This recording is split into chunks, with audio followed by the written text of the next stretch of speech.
تأهل المنتخب الفلسطيني لنهائيات بطولة كأس العرب فيفا قطر 2025 لكرة القدم بفوزه على نظيره الليبي بركلات الترجيح بأربعة أهداف مقابل 3 عقب نتيجة التعادل بدون أهداف في الوقت الأصلي للقاء الذي جرى على استاد ثاني بن جاسم ضمن مواجهات الدور التمهيدي.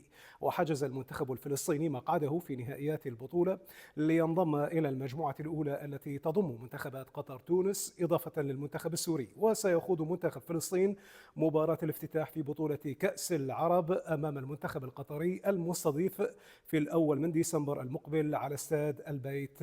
واحتفل لاعبو المنتخب الفلسطيني بفوزهم وتأهلهم وإنهاء المباراة لصالحهم والعبور نحو البطولة.